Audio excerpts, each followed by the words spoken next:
The triangular trade was a process by which crops, manufactured goods, and slaves were traded between Europe, the Americas, and Africa. The trade routes to get to these places were through the Atlantic Ocean. In the Americas, the two main sources were England and Africa. The triangular trade begins with the trading of manufactured goods for slaves. Next, African slaves are shipped to the Americas. The voyage to get there took from 1 to 6 months. Weather conditions were the cause of longer trips.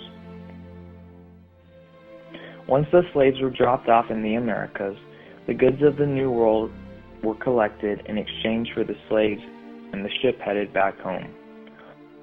Although the triangular trade was effective, many lives were taken along the way. Slaves were killed by starvation or assisted suicide. Everyone on the trip was at risk of death because of unsanitary conditions. In Africa, slaves are treated very poorly and are not respected by anyone. At first, the slaves go to fairs on the coast where they were sold.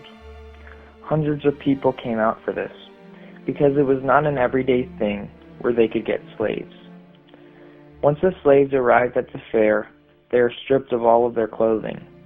Then they are examined, and if they look healthy, they will be bought.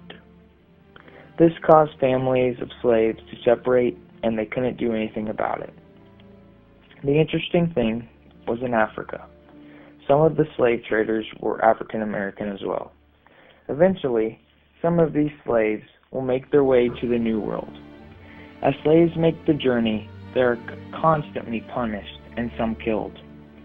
The Portuguese were the first to transport black slaves from Africa to America, while other European nations were joining in. England became the leading power of the transatlantic slave trade. At first, they sent patrols to capture black people. After finding it ineffective, Europeans started to build trading ports, or factory forts, in order to constantly trade with African merchants and brokers, and to defend the attack, the vandalism from other European countries. They also practiced short trading, which enabled European ships move conveniently through the coast. As slaves made their way to the New World, their fate was set automatically.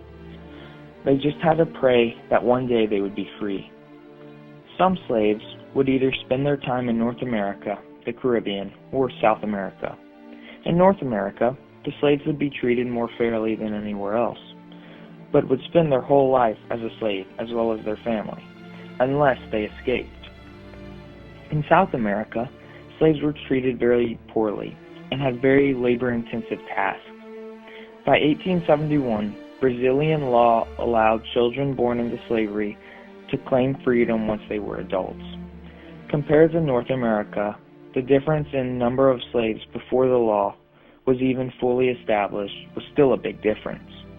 In Brazil in 1860, there were 1.5 million slaves and 4 million free African Americans, while in America, there were just fewer than 4 million slaves. As the number of slaves went down with age in South America, the states increased. African slaves were at the bottom of society.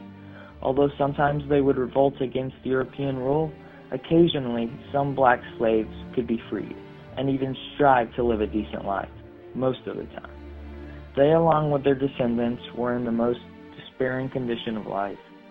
In order to stand up for themselves, many of the slaves did was protest, some violent and some peaceful.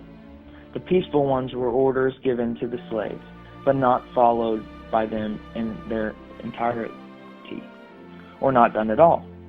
Others used force and would do anything to be free. On September 9, 1739, 20 miles southwest of Charleston, the fourth largest port in the States, was a massive slave outbreak. That day, a large group of slaves, 60 or so, raided a firearms shop and made their way to Florida, where the Spanish were offering freedom. Not after long, the white community set out on the group of slaves. Once the people caught up, a battle started, killing 21 whites and 44 African Americans. These men gave their life to be free, and eventually they got their wish.